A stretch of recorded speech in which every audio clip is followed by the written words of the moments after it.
professor Maurício Sádio, da Universidade de João Pessoa, Federal da Paraíba. O Dr. Maurício é alguém que conhece bem a área, trabalhou na Senai há muito tempo, e a gente se encontra muito para defesa, debate, compartilhar a história e a aventura. Então, eu agradeço muito a presença do professor Maurício. O Dr. Mário Teodori, também especialista da edição das políticas públicas.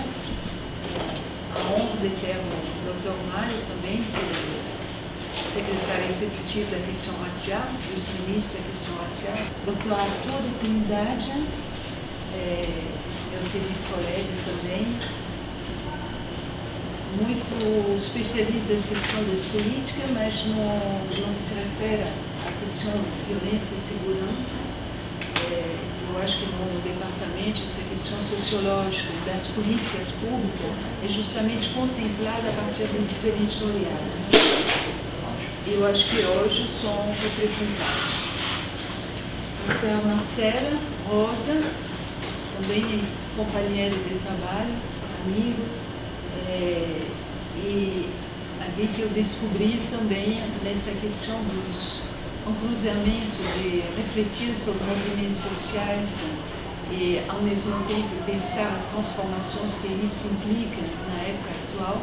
Acho que tem uma produção extremamente interessante que aconselho a todo mundo ler, e agradece então a participação para essa defesa. Eu declaro então a sessão aberta e tudo de bom para a Obrigada, professora. Bom, quando estava escrevendo, eu tinha vários diálogos internos em várias passagens com diferentes pessoas, e eu já sabia bem antes de acabar que eu queria essas pessoas que estão aqui. Então, para mim é uma felicidade muito grande, assim, que todos tenham podido comparecer, e eu espero agora poder travar, né, ao vivo os diálogos que eu fiquei imaginando. O Maurício, né, o professor Maurício, meu companheiro Maurício, está aqui um pouco como representante desse mundo das políticas de economia solidária, alguém que conheceu de dentro, mas também como um estudioso da autogestão, alguém que fala desde essa perspectiva desse marxismo que se reconhece como heterodoxo.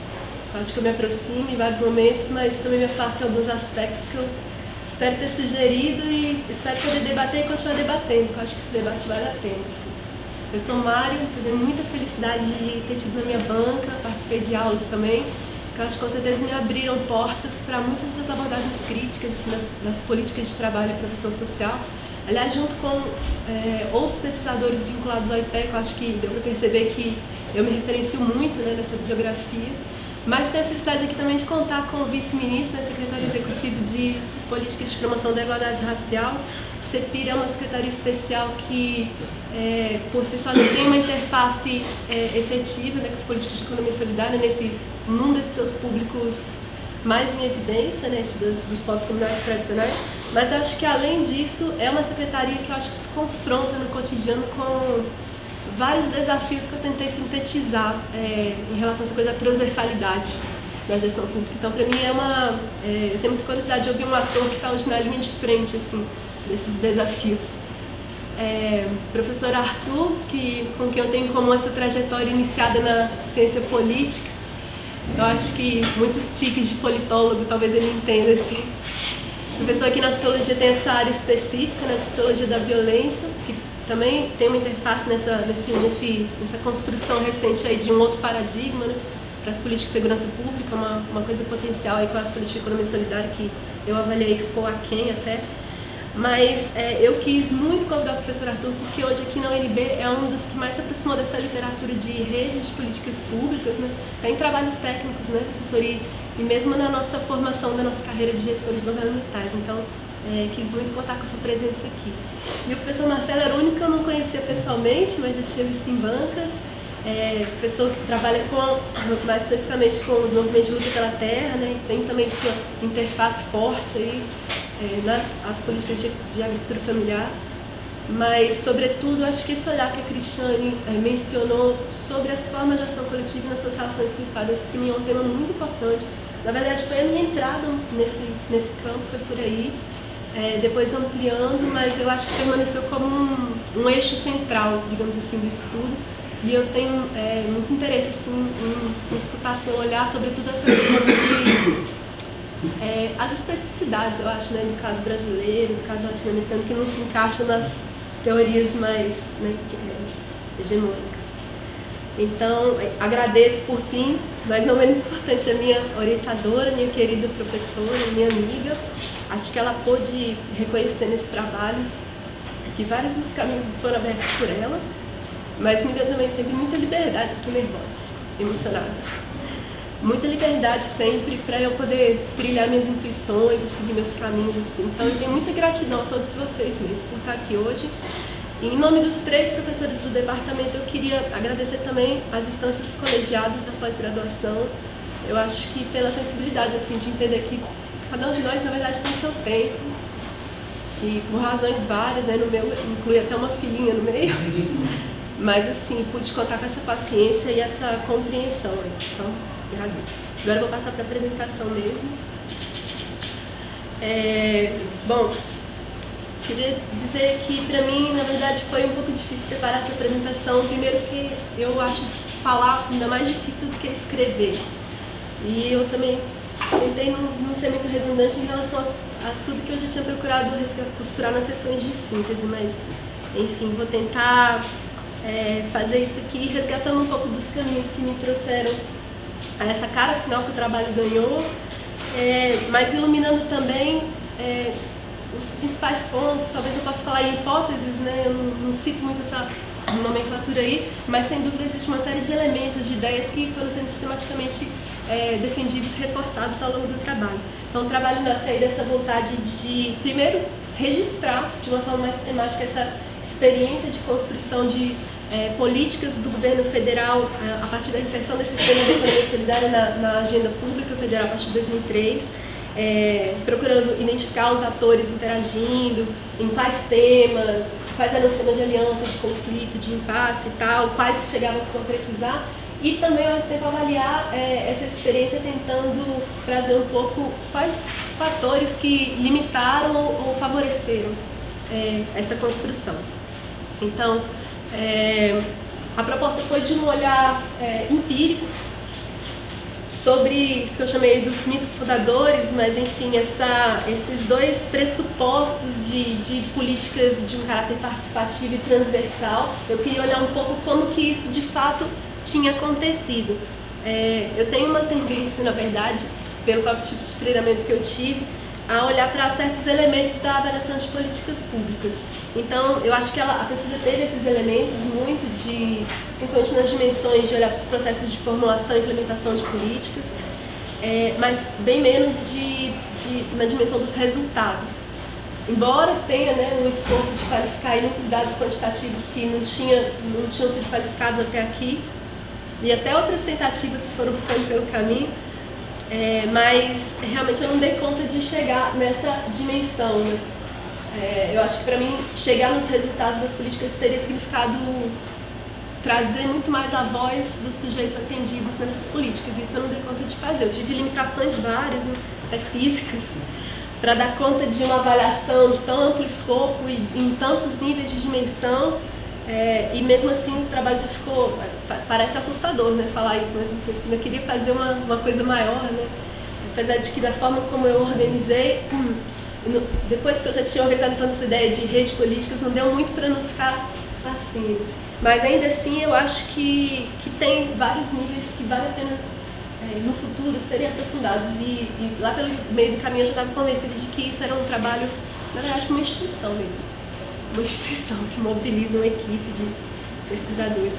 Agora, um ponto que eu reforcei também foi a questão da inexistência e até mesmo da insuficiência, até mesmo inexistência de muitos dados primários para poder permitir uma avaliação mais específica, né, sobre o tema específico. Né?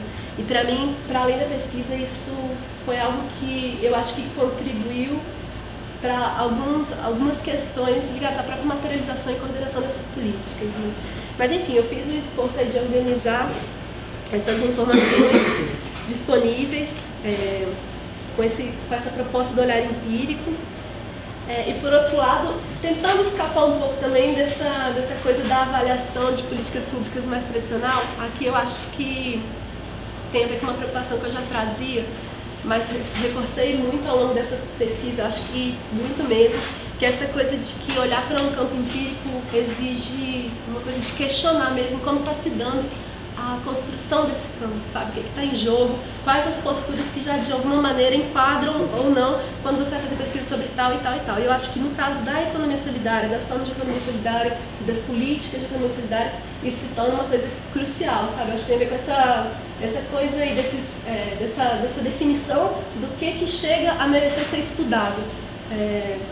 E essa mútua alimentação aí entre o que acontece na realidade e o que vai acontecer na teoria. Para mim, eu acho que isso ficou muito claro, como vai gerando certos processos de invisibilização mesmo, entendeu? Eu acho que tendo isso como norte, que eu fui tentar problematizar um pouco essas várias direções, principalmente nos 2 capítulos iniciais. Enfim, daí eu entro nessas várias questões que eu tratei aí, dos tabus do marxismo e até mesmo de um certo monopólio de uma visão do que chega a ser socialismo, as visões do informal, o que está naturalizado e tal. Essa dupla autonomização da economia, né, como real e como um filtro de leitura mesmo, que foi impregnando na sua versão neoclássica tudo, né, até mesmo as ciências sociais. Essa coisa do reinteresse sociológico pela interação e da ascensão das redes como um novo paradigma quase onipresente aí, certamente nas ciências sociais também, mas também quais as implicações disso em termos dessas possibilidades de pensar outras análises de redes, outras sociologias econômicas. Eu acho que eu passei boa parte do trabalho problematizando isso, mas foi porque eu até falo isso como uma hipótese. Eu estou convencida de que as formas de economia solidária e as políticas de economia solidária, elas não dão conta de serem entendidas se for sob um olhar mais condicionado sobre esses reducionismos, né? Seja nessa matriz utilitarista ou na matriz da caridade, que na verdade inclusive se reforçam mutuamente, né? Como alguns autores sugerem. Sobre esse segundo ponto aí, isso é um outro elemento que eu acho que emerge com força do trabalho. A questão de que esses processos de invisibilização também têm impedido sistematicamente que a gente consiga mesmo discutir propostas, soluções para os próprios limites, erros que essas políticas com certeza têm, né? Que acho que tentam identificar aí na análise empírica essas fragilidades. Tem a ver com até uma certa percepção generalizada de que as fragilidades desse campo ainda em construção da economia solidária se traduzem nas próprias fragilidades das políticas. Eu não nego isso, mas eu acho, eu defendi isso aí, que tem essa suposta ausência de uma demanda proporcional que não justifica que tem uma política muito além daquilo que está ali como limitado. Na verdade, também tem muito a ver com esses processos de invisibilização e de desqualificação do que existe. Então, agora, de novo, não significa dizer que não existam muitos desafios que eu acho que fui tentando abordar, principalmente nos 2 capítulos finais, simultaneamente para identificar desafios para construir outros conteúdos nas políticas públicas e outras formas. Então, para mim, isso se desdobrou em 2 dimensões, digamos assim, principais de análise: essa dos contextos, né, nos quais essa experiência com os quais essa experiência se confronta, e acho que a hipótese que emergiu forte aí foi de que a inserção da economia solidária na agenda federal e a construção dessas políticas se deu sob contextos de algumas mudanças e várias continuidades, né? Eu tentei situar e discutir várias das questões antigas e recentes desses contextos, mas trazendo um foco maior para os anos Lula, porque, embora eu acho que já tenha bastante coisa aí, né, eu queria organizar mais e reunir em relação a esse objeto específico. Aí, a partir desses 2 recortes, digamos assim, que coincidem com o que está disseminado no campo em termos de entrada para interpretar a economia solidária, que a economia solidária enquanto uma das respostas às transformações no mundo do trabalho e enquanto uma das expressões de processo recente de reorganização social. No primeiro caso, eu abordei os limites e avanços das políticas, né, de trabalho e proteção social. Acho que o principal elemento aí é essa coisa que mexe com a força do paradigma do assalariamento formal, tanto na configuração dessas políticas, mas também ganhando um fôlego renovado aí nos anos Lula. O que se coloca como alternativa a esse paradigma a partir dos anos 90 é um pouco essa coisa do autoemprego, as inversões, né, sobre o que se enxergava até então sobre o informal, ou então toda a coisa da gestão da pobreza, né, no sentido de as propostas que mais amenizam do que dão conta da mudança, né, do que está estruturalmente naturalizado. Eu acho que esse quadro, enquanto um quadro de limites para a própria construção da experiência das políticas de economia solidária, ele fica mais evidente mais para frente quando eu vou abordar nas dinâmicas de interação, que foram muito mais moderadas do que se poderia esperar. No caso das políticas do trabalho, até a economia solidária foi inserida como um tema vinculado às políticas do trabalho e, no entanto, o que persiste nas políticas do trabalho, grosso modo, ainda é esse paradigma do assalariamento formal. Então, essa grande dificuldade de conseguir enxergar o que está fora disso, e também as políticas de economia solidária se ressentiram, né, disso. Assim como no caso das políticas de proteção social, pelas próprias inflexões, foi colocado no centro dessa política e toda a sua dificuldade de conseguir criar as pontes, né, e complementações. Acho que isso vai aparecer mais tarde. Acho sintomático também que nesse capítulo aí eu quase não faço menção às políticas de desenvolvimento, mas eu acho que para mim isso diz muito a como que vai se dando a evolução dessa experiência, né, de inserção do tema. Porque para mim fica muito clara essa desvinculação que vai se naturalizando quase entre o que é política de desenvolvimento econômico e o que é política de proteção social, política voltada ao mundo dos trabalhadores, né? Mesmo quando aparece no discurso como integrado e tal, mas na verdade, de fato, eu tentei evidenciar várias incongruências, né, que permanecem. E um outro grande recorte, digamos assim, aí foi esse das tendências nas relações Estado-sociedade, né? Já falar de sociedade já é complicado, acho que eu tentei mostrar muito a heterogeneidade interna que tem aí dentro, né, todas as tensões, e que se expressam também no mundo da economia solidária. E depois me debruçando mais sobre essas tendências pós-redemocratização que se expressam sob signos contraditórios, né? E aí, também nos anos Lula, isso permanece mesmo com as versões mais oficiais, né, sobre os mecanismos de participação e parceria, que eu acho que foi uma coisa que eu tentei evidenciar. Um terceiro recorte que foi importante aí é a coisa mais específica, das formas econômicas associativas e cooperativas. Aí um primeiro olhar sobre os caminhos das políticas voltadas para o cooperativismo dito tradicional, né, os caminhos que isso foi tomando, e aí a emergência das políticas voltadas à economia solidária, a princípio no plano local e estadual, um pouco como para se contrapor a isso, né, que já na sua trajetória de mutação já não dava conta de determinadas realidades, mas também com as suas próprias especificidades. Eu tentei dar um quadro geral aqui, mas para evidenciar antecedentes e elementos que depois vão ser relevantes para a experiência federal, mas também tentando já sistematizar algumas hipóteses recorrentes, né, nesse campo ainda recente, mas que eu acho que elucidam, né, vários dilemas, né, que essas políticas se confrontam.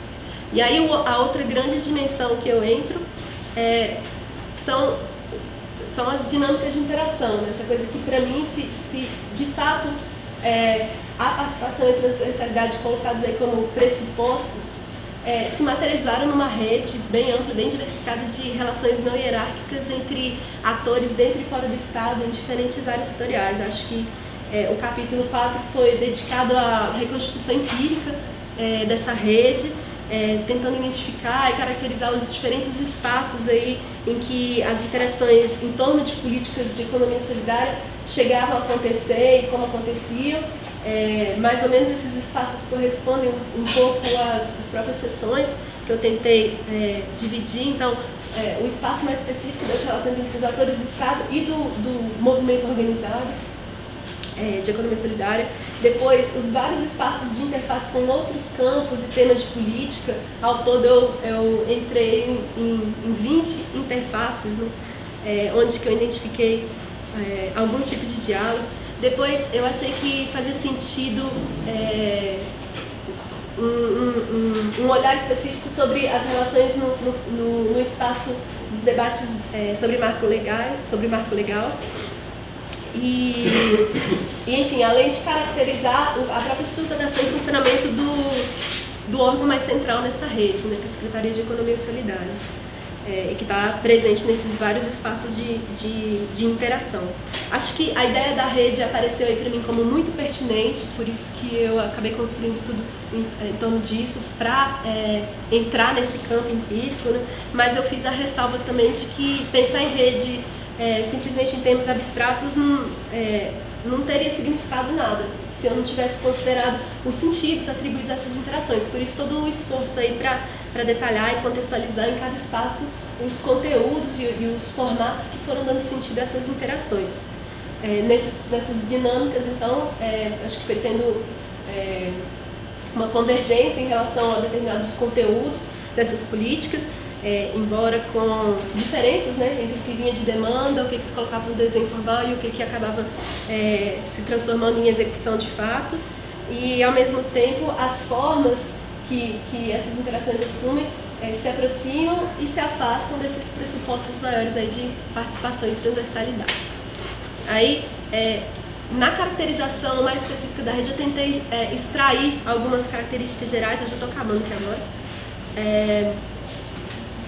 Acho que uma das hipóteses que emerge forte aí é essa da desigualdade, né, no envolvimento e da diferença nos vínculos, dependendo da frequência, da reciprocidade, das funções em que cada um desses interlocutores se envolveu.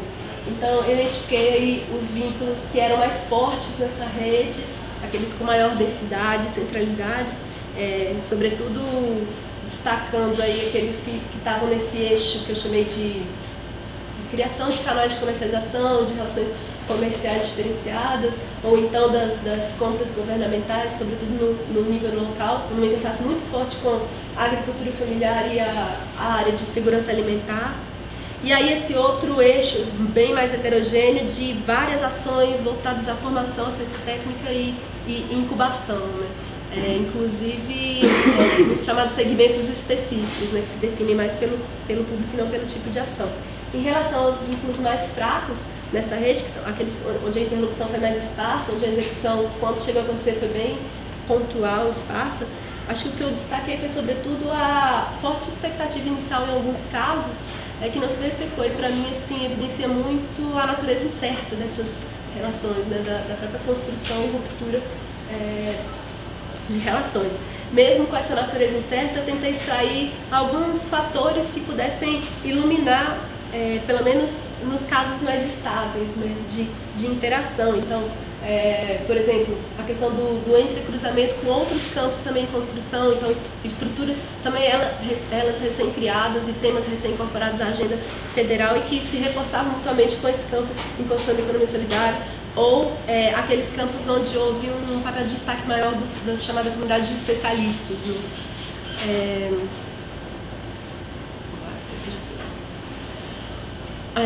Outra ideia que apareceu com força aí, acho que essa de que a rede combinou uma relativa abertura aos novos atores, novos tanto no mundo da economia solidária quanto no mundo das políticas públicas, né? Mas ao mesmo tempo um nítido protagonismo de atores mais organizados, no sentido até de mais profissionalizados nos processos hoje vigentes de produção de políticas públicas, né? Ou mais reconhecidos por sua trajetória prévia.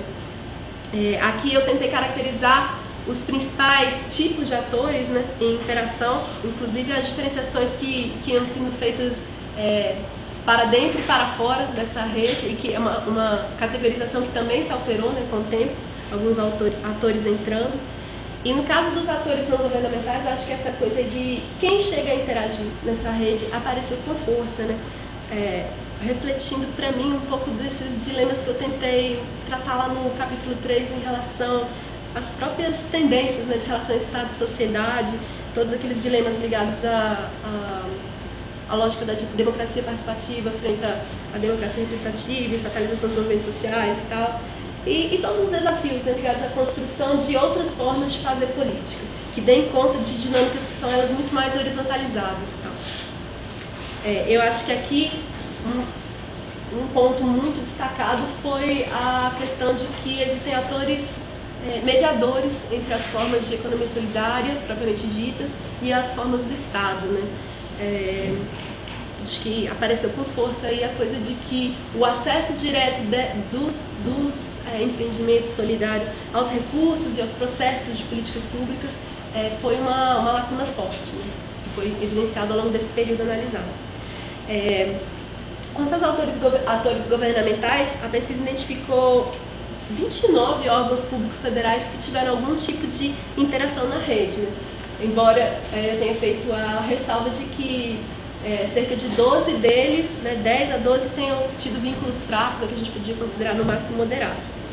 Chama atenção também a relativa ausência de atores governamentais de outras esferas, com algumas exceções, mas de fato contrariando demandas, né, que foram crescendo, sobretudo ao longo do segundo período, para que houvesse um fortalecimento maior do chamado Pacto Federativo. Então acho que isso apareceu com força aí. E por fim, acho que eu tentei me concentrar nos desafios que emergem a partir desse quadro, e para mim esses são os dois que apareceram como centrais, aliás, refletindo um diagnóstico mais ou menos generalizado no mundo das políticas de economia solidária. Primeiro, sobre o risco de descontinuidade nessas políticas, essa coisa de passar de políticas de governo a políticas de Estado, e de fato a pesquisa identificou pouquíssimas ações que têm alguma previsão institucional. E a outra coisa é essa coisa da fragmentação e da descoordenação entre as políticas, com todos aqueles problemas de lacunas, redundâncias e incongruências, né? Para mim pareceu especialmente relevante a incongruência, pareceu o problema mais complicado para as políticas, e que ficou muito evidente também no detalhamento dessa rede, né? Em vários campos reproduzindo esses choques de modelos. E eu defendi aí que durante o governo Lula, na verdade, apesar do tom conciliatório, seguidamente houve a opção por um caminho daqueles que estavam em choque. Eu acho que então a pesquisa corroborou um pouco esse diagnóstico, mas eu pontuei, né, alguns dos passos que foram dados para avançar nesses dois sentidos, mas eu também tentei levantar a ideia de que a institucionalização ela também tem seu peso numa certa diluição identitária das políticas de economia solidária, sabe? Talvez aquele exemplo das dinâmicas iniciais de construção conjunta, e à medida que os processos vão ficando mais institucionalizados, inclusive com as chamadas públicas, foi um pouco percebido nesse sentido. Por outro lado, a ideia de que a coordenação excessiva também tem seu peso nos próprios processos de experimentalismo e de criatividade que políticas que exigem um certo grau de inovação demandam. Então, tudo tem seu outro lado.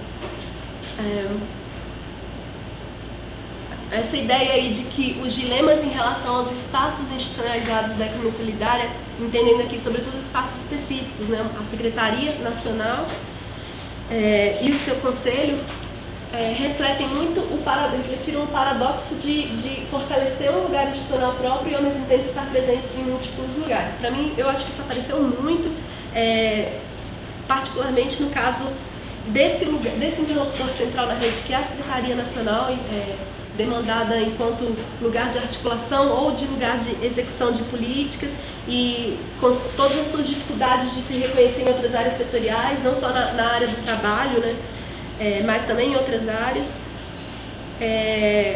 E voltando até naquilo que eu acabei de falar, de que a fragmentação também tem seu outro lado, né, que não necessariamente negativo. Eu acho que as análises de redes falam um pouco da força dos vínculos fracos. Acho que é um pouco por aí. Essa coisa do lugar institucional próprio, isso que aparece para mim como paradoxo, né? Você quer fortalecer um lugar próprio, mas também fortalecer a transversalidade, então isso acaba gerando vários dilemas.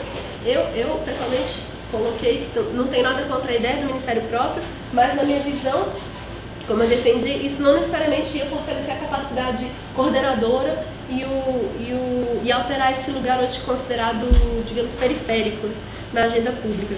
Porque, dados esses contextos, essas dinâmicas, esses processos cristalizados que eu tentei evidenciar, além disso, para mim, chamou muita atenção nessa discussão aí, essa referência constante a mecanismos de mais centralização e hierarquia e todas as ambivalências decorrentes disso, né, nas relações Estado-sociedade e mesmo dentro do Estado. Então, uma coisa que eu concordo que rede não é panaceia e a gente está tratando de rede de políticas públicas dentro de um contexto em que existe a lógica verticalizada do Estado, mas ao mesmo tempo, o que para mim vai ficando claro é que, na verdade, eu não tenho respostas prontas, mas é que falta avançar, então, em outras formas, né, de pensar isso aí, porque os desafios permanecem. Agora, o último, por fim, essa ideia aí forte também de que, mesmo diante de estruturas e lógicas que condicionam a ação pública, pensando aqui isso que eu acabei de falar, né, estruturas e lógicas setorializadas e verticais, que condicionam a ação pública que se pretende inovadora, haveria espaço para alterar certas dinâmicas e processos internos da própria rede. Isso para mim, porque eu discordo dessas generalizações sobre fatores externos à rede como única explicação para essas limitações que as políticas enfrentaram e que costuma ser uma justificativa recorrente. Né? Para mim, teria espaço, né, para alterar dinâmicas e processos internos, a começar pelas dinâmicas de funcionamento do Conselho Nacional, que eu avaliei como a instância já formalizada de coordenação e articulação dessa rede, né, dessa transversalidade, dessa participação, mas que, como a gente viu, sofreu desde o início um forte processo de esvaziamento. Né? Eu defendi que os fatores usualmente elencados para explicar essas fragilidades do Conselho, na verdade, para mim, eles não dão conta de explicar totalmente por que certos processos internos poderiam ter sido muito mais partilhados e de caráter continuado não foram. Então, e também no nível desses processos internos, eu pontuei, por exemplo, as insuficiências relativas aos processos de fluxos de informação, que tem seus desdobramentos sobre os próprios processos de monitoramento e avaliação. Aí volta um pouco naquilo que eu falei, né, das questões de não sequer existirem dados acessíveis ou atualizados, muitas vezes, ou na ausência de processos de planejamento específico, de caráter multissetorial, né? Ou mesmo a dificuldade para vincular os processos já existentes, os processos padronizados à própria execução real, né? Principalmente essas políticas mais transversais. Então, essa reflexão final sobre onde há brecha para avançar, a meu ver, se torna muito mais crucial quando a gente vê que no horizonte da economia solidária, que tem a ver com os desafios, né, de continuidade, de sustentabilidade dessas políticas e dessa rede, enfrentaram um grande risco com os primeiros acontecimentos aí do novo governo. Na verdade, eu não entro, né? É um estudo que tem um período claro de análise, né? Acaba em 2010, nos anos Lula, mas eu tentei, pelo menos na conclusão, pontuar um pouco que, para mim, esses primeiros acontecimentos evidenciaram um risco forte, né, de descontinuidade, sobretudo porque permaneceram ou se reforçaram alguns dos desafios que eu pontuei e que estão ligados a esses contextos e processos mais ou menos cristalizados aí que eu tentei identificar. Acho que é um pouco isso, eu tentei iluminar esses pontos, mas agora eu queria ouvir vocês e estou à disposição para elucidar outros que não tenham ficado claro na apresentação.